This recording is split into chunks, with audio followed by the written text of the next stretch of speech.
आज है 8 फरवरी का दिन। दिल्ली विधानसभा चुनाव की जो काउंटिंग है वो जारी है। रुझान आ रहे हैं, रुझानों को देख करके क्या समझ में आ रहा है ये समझाने के लिए हमारे साथ प्रोफेसर चंद्रचूड़ है। Sir, welcome on ABP live. Thank you. अभी जो रुझान आ रहे हैं, कांटे की टक्कर, नेक टू नेक कंपटीशन जिसे हम कहते हैं, वो देखने को मिल रहा है। क्या लग रहा है कि कौन सी पार्टी जो है बाजी इस बार मारने वाली है? देखिए, अभी चुनाव के जो रिजल्ट आ रहे हैं वो अभी तो अर्ली आवर्स है, लेकिन ये बिल्कुल थोड़ा लग रहा है ऐसा कि जो मामला है वो भारतीय जनता पार्टी की तरफ थोड़ा झुका हुआ नज़र आ रहा है। पहले तो भारतीय जनता पार्टी ने काफ़ी तेज़ी से गति प्राप्त कर ली थी, लेकिन धीरे धीरे आम आदमी पार्टी के जो उम्मीदवार हैं वो भी अब उस रेस में हैं। तो जो लास्ट रुझान मैंने देखा था उसके हिसाब से शायद मेरे ख्याल से आम आदमी पार्टी और भारतीय जनता पार्टी में 7-8 का फर्क था।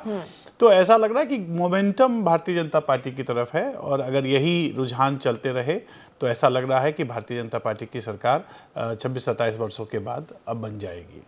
कारण अगर मैं जानना चाहूं, क्योंकि इतने साल से आम आदमी पार्टी दिल्ली की सत्ता पे रही और बीजेपी जो है मतलब नामुमकिन लग रही थी उनकी वापसी, लेकिन आखिरकार ऐसा क्या हुआ कि इस साल 2025 के विधानसभा चुनाव में बीजेपी ने वो कर दिखाया है जो अब तक के 25-26 सालों तक हो नहीं पाया? देखिए, कई कारण हैं, कोई एक कारण कहना थोड़ा मुश्किल होगा, लेकिन कई कारणों का ये मिला जुला ये फल आपको दिख रहा है। पहली बात तो ये कि एक मैसिव एंटी इनकम्बेंसी है। देखिए, अरविंद केजरीवाल एक धूमकेतु की तरह भारतीय राजनीति में चमके थे, और उन्होंने एक वैकल्पिक राजनीति को स्थापित करने की कोशिश की थी जिसमें नैतिकता बहुत प्रभावी, जिसका एक बहुत बड़ा आधार नैतिकता था, ईमानदारी, स्वच्छ राजनीति, जन भावना, जन प्रेम इत्यादि कई सारी चीज़ों को लेकर उन्होंने एक राजनीतिक पहल की थी। लेकिन हुआ क्या? हुआ ये है कि जिस प्रकार के आरोप उन पर लगे, और ये आरोप भ्रष्टाचार के तो लगे ही लगे, लेकिन साथ साथ आपने देखा कि उनके ही दल के एक महिला ने उन पर कुछ आरोप लगाए। तो धीरे धीरे फिर वो जेल भी चले गए, शराब वाला मामला आया। तो धीरे धीरे जैसा मुझे लगता है कि जो उन्होंने एक नैतिकता का एक प्रतिमान स्थापित करने की कोशिश की, वो दरअसल एक व्यक्ति के रूप में, एक राजनेता के रूप में ठीक उसके परे नजर आए। और धीरे धीरे पहले तो लोगों को शायद इसका विश्वास नहीं हुआ, तो इसलिए 2013, 2015, 2020 इसमें उनको बार बार मौका मिलता रहा। लेकिन मिस गवर्नेंस के नाम पे, जहाँ तक मेरा सोचना है, गवर्नेंस के नाम पे उनको 0 मार्क्स दिया जाना चाहिए था। तो इसलिए धीरे धीरे दिल्ली की स्थिति बद से बदतर होती गई, और केजरीवाल पर इतने आरोप लगे कि आज स्थिति उनकी ये हो गई। ये ठीक बात है कि आज एंटी इनकम्बेंसी होने के बावजूद भी उनके पास कुछ सीटें आ रही हैं, पर वो फर्स्ट पास्ट पोस्ट सिस्टम की व्यवस्था ऐसी है, जो दिल्ली का वोटर का एक स्वरूप ऐसा है जिसमें भारतीय जनता पार्टी के इतर किसी दूसरे दल को कुछ ना कुछ मिलना ही था, और वो मिल रहा है उनको। लेकिन मुझे लगता है कि भारतीय जनता पार्टी ने ओवरऑल बहुत अच्छी परफॉर्मेंस की है, क्योंकि नरेंद्र मोदी ने विकास, गुड गवर्नेंस के साथ शुचिता, तीनों को समावेश करके एक प्रतिमान स्थापित करने की कोशिश की है, और जनता धीरे धीरे उसको स्वीकार रही है, लगातार स्वीकारती रही है। हमने लोकसभा चुनाव में देखा था कि जितने तमाम विपक्षी दल थे उन्होंने एक बैनर तले चुनाव लड़ा था, एनडीए के बैनर तले। लेकिन जब दिल्ली विधानसभा की बात हुई तो ये दल इधर उधर हो गए और फिर सबने अकेले अकेले चुनाव लड़ा।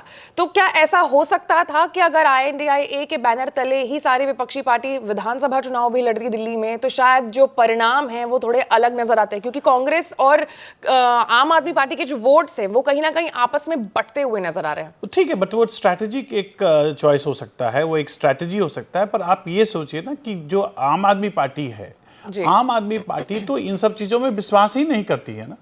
आम आदमी पार्टी की सोच तो, वो तो कांग्रेस विरोधी पार्टी रही है। कांग्रेस के विरोध में ही आंदोलन किया केजरीवाल ने, और केजरीवाल आज, ये ठीक बात है कि लोकसभा चुनाव में उन्होंने हाथ भी मिला लिया।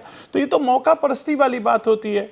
जनता में अगर वो अपनी प्रतिमान स्थापित कर पाते, लगातार कर पाते, तो उनको किसी के साथ जाने की जरूरत नहीं। जनता ने तो उनको मौका दिया ही। जनता ने उनको 2015 में मौका दिया, 2013 में मौका दिया, 2020 में मौका दिया, तो वो कांग्रेस के होने के बावजूद भी दिया। तो इसका मतलब ये है कि जनता में वो अपनी साख न बचा पाए, ना अपनी साख उस दूर पर चिरकालिक रूप से वो स्थापित कर सके। तो मुझे तो ये लगता है। रही बात मिल के लड़ने की, तो फिर ये भी एक प्रकार का ढोंग ही स्थापित करता है, क्योंकि अगर भारतीय जनता पार्टी को वो सब मिल के हराने की कोशिश करें तो जाहिर तौर पर सिंपैथी भारतीय जनता पार्टी के साथ होगी। एक सीट है जो कि इस वक्त अभी के रुझानों को हम देखें तो बहुत ज्यादा चर्चा में है, और वो है आतिशी, दिल्ली की जो करंट सीएम है उनकी सीट, और वो लगातार रुझानों में पीछे चल रहे हैं। कितना बड़ा ये मैसेज हो सकता है? बहुत बड़ा मैसेज है, इसलिए मैंने कहा ना कि चुनाव को दो तरीके से देखते हैं। एक तो तरीका वो है कि कितना वोट है, कैसे स्प्लिट है, कैसे वोट को काटा जा सकता है, कैसे वोट को बांटा जा सकता है, ये एक साइकोलॉजी में एक अध्ययन हम करते हैं। लेकिन सबसे बड़ी बात होती है कि लोकतंत्र में जनता के मन को भी समझना होता है। एक इनकम्बेंट, एक सिटिंग चीफ मिनिस्टर, एक ऐसी सिटिंग चीफ मिनिस्टर जो पढ़ी लिखी है, जो सौम्य है, शांत है, जिसकी अपनी मर्यादाएं हैं, उसका हार जाना और जो अपने पार्टी के नंबर 2 के रूप में देखी जाती हैं, उसका पीछे चलना, हार जाना तो कहना ठीक नहीं होगा, लेकिन उनका पीछे चलना ये दिखाता है कि जनता जो है वो बिल्कुल केजरीवाल जी के केजरीवाल जी जो राजनीति में जिसके लिए खड़े होते हैं या जिसके लिए जाने जाते हैं, शायद उसके खिलाफ जनता का मन है और जनता उसके खिलाफ वोट कर रही है। चलिए, तो अभी के रुझानों को देख करके हम ये बता सकते हैं कि लीड जो है वो इस वक्त बीजेपी कर रही है। आपको याद दिला दूं कि एग्जिट पोल के भी जो नतीजे थे वो भी बीजेपी ही लीड करते हुए हमने देखा था एग्जिट पोल में। लेकिन फिलहाल इस वीडियो के शूट होने तक, हाँ, ये बात कहना बहुत जरूरी है, क्योंकि देखिए जो हम विश्लेषण करते हैं, अभी हम एक डीप विश्लेषण जब हमारे पास डेटा आ जाएगा, पूरा डेटा आ जाएगा तो कर पाएंगे। लेकिन जो रुझान पिछले 1.5-2 घंटे से हम देख रहे हैं, उन रुझानों को देखकर अगर हमें अपने कारणों को देखना होगा तो प्राइमा फेसाई तो यही लग रहा है। परंतु अगर ये मामला बदल जाता है, बिल्कुल उस तरफ चला जाता है, तो फिर से हमें अपने जो आर्ग्यूमेंट्स है उसको रिविजिट करने की आवश्यकता होगी।